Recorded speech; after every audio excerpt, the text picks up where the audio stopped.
I have made a good number of videos that talk about why, in metaphysical terms, we have to exist, literally have no choice about it. There are truths that cannot stop being true, and we are absolutely, inescapably that. We are those truths. Nothing else we can be, nothing else to be. I have also explained a good number of times the reason we must be conscious. Truth that cannot stop its own iteration, cannot stop or be stopped by the iteration of all the rest of truth that cannot stop its own iteration. Truth has no choice but to take all the rest of itself into account. And this is mechanistically synonymous with all truth everywhere being self-conscious. So I have covered in a good amount of detail why we must exist eternally and be eternally conscious within that, along with the natural and unavoidable reasons for our periodic amnesia of this in numerous videos. This video is about the metaphysics of why we have to feel. When it comes to addressing the challenges, the outright problems of eternal existence, well, the problem is that we feel. Just as much as we inescapably exist and are inescapably conscious of our existence, we forever and inescapably feel some way or other about it at any given time. And the other two factors of existing and being conscious would not in any way be a problem for us without this third factor.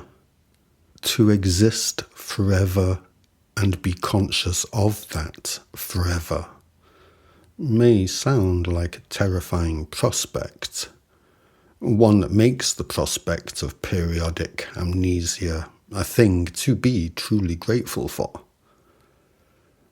But without our eternal sensitivity to feeling, we would not feel one way or the other about the prospect of eternal consciousness, because we would not feel anything about anything. We would not feel glad about it, but neither would we feel afraid of it. We would feel nothing, and we would not feel one way or the other about feeling nothing. There would be no challenge, no problem, and we would feel nothing about there being no challenge, no problem. It would all simply happen. End of story. But we do feel. Why must we feel? Well, this be a fine foundational question. And the answers to foundational questions are always simple. Simple enough, because it is in the nature of foundational truth that it is the simplest, most fundamental level of truth, from which our more complex experiences of the iteration of truth are emergent and build upon. We feel for the very same reasons that we think. It is only that truth iterating at the level of feelings is truth iterating at a different scale to that of mental processing. An important principle to understand about truths that cannot not be true, which are the reason for all existence, the reason for all aspects of existence, is that truths that cannot not be true are literally in effect, in iteration, in all places, at all times, and at all scales.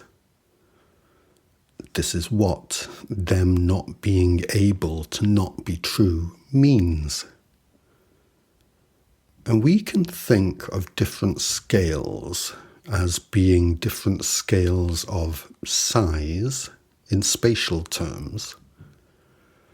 But there are other kinds of scales than only that of size.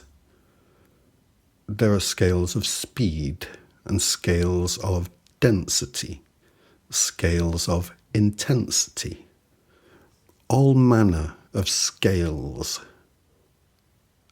Truths iterating relative to each other in time and space must take each other into account, because it is impossible for them to break each other, impossible for them to stop each other from being true, because they are truths that cannot not be true.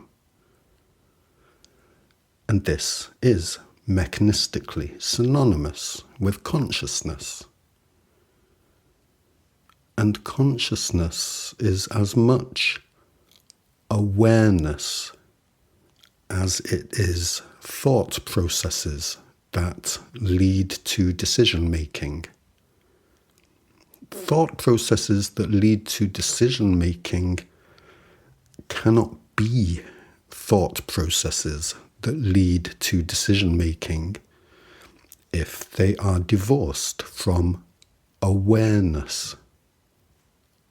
I explain in my video Proof of Everything that the quality of consciousness consists of the three sub-qualities or dimensions of memory, awareness, and choice.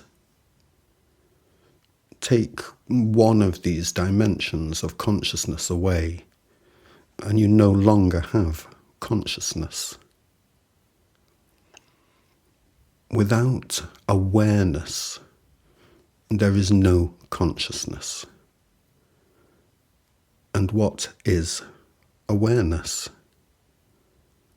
It is sensitivity. It is feeling. You are eternal truth in living iteration.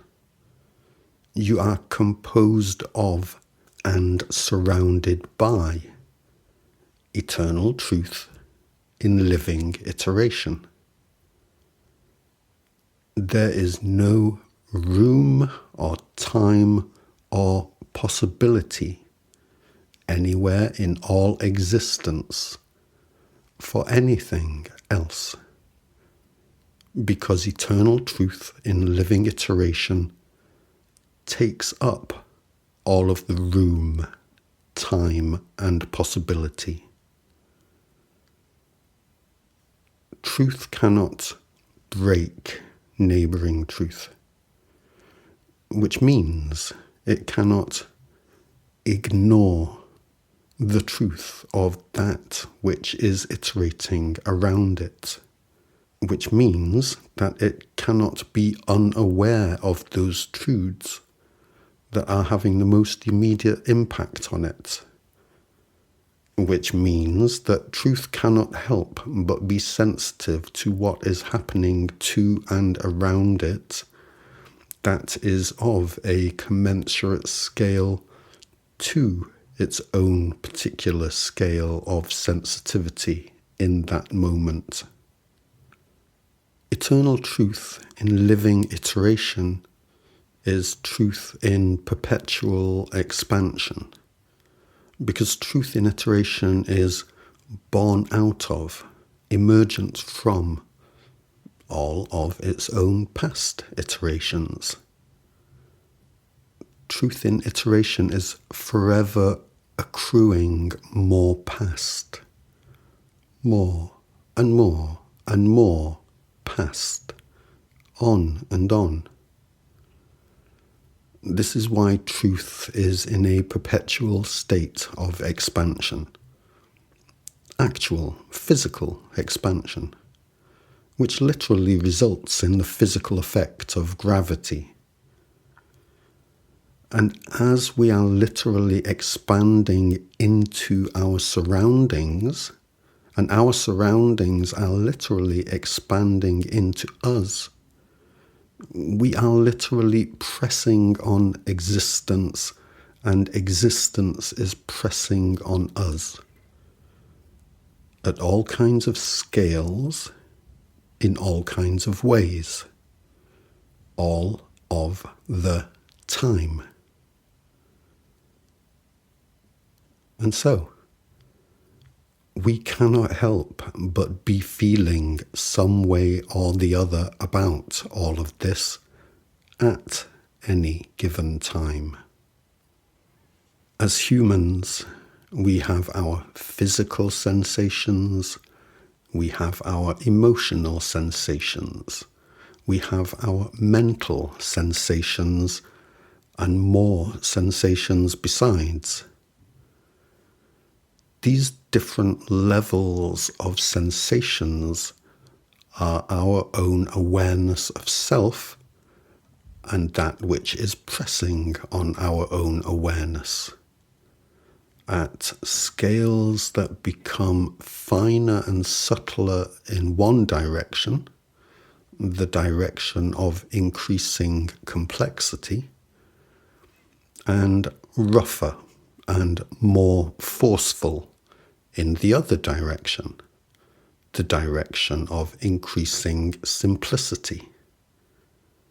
And this range and spectrum of different scales of awareness is all up and running simultaneously, coexisting in and around the same location, which is wherever we happen to be in that moment.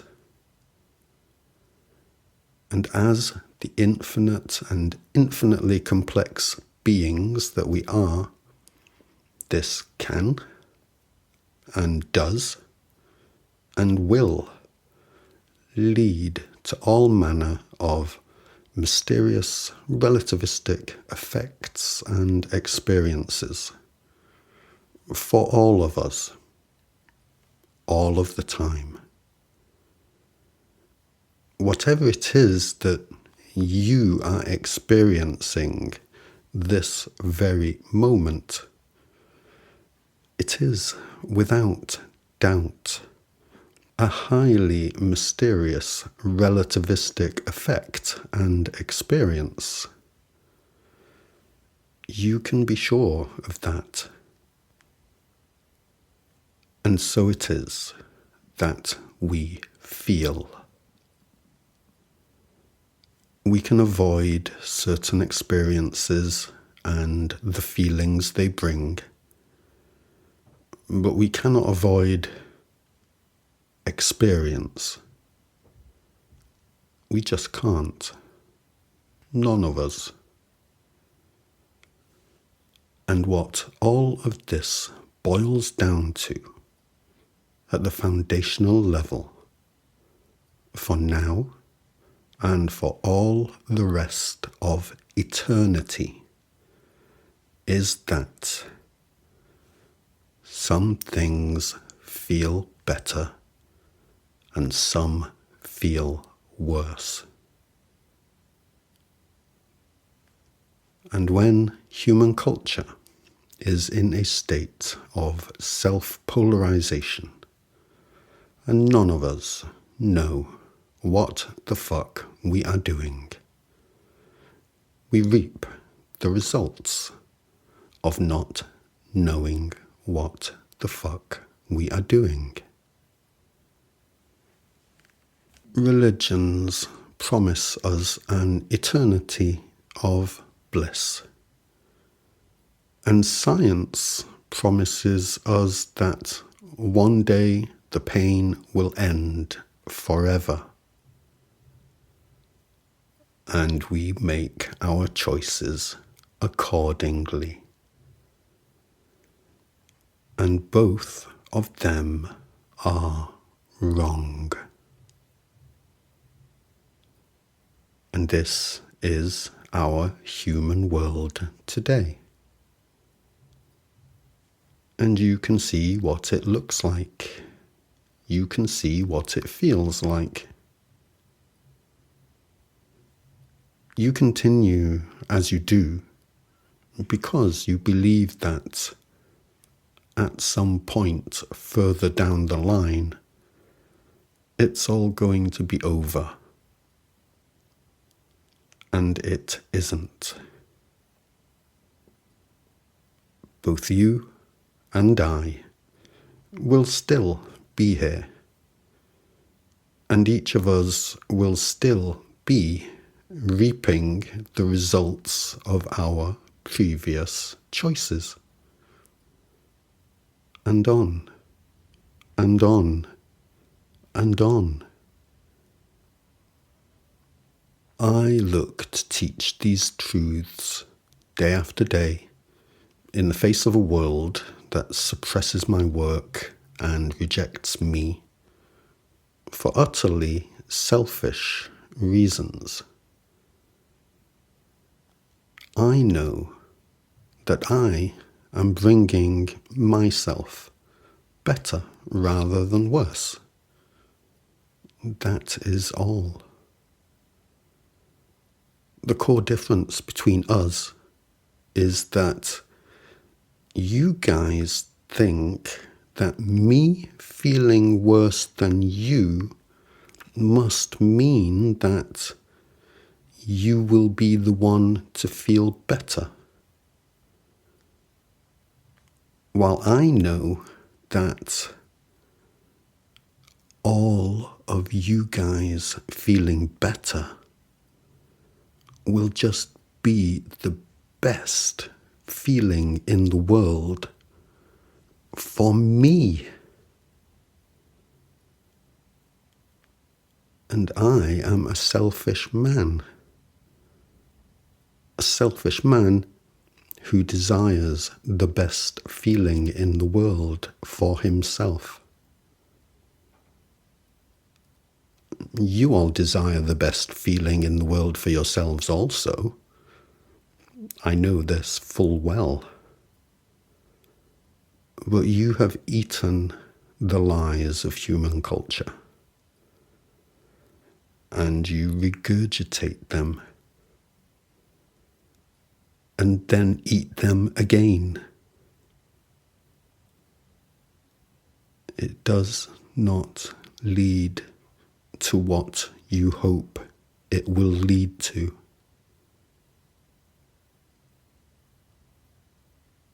The best feeling in the world for you is the feeling you will get when everybody around you feels better rather than worse. Everybody. That's when you are going to feel really good.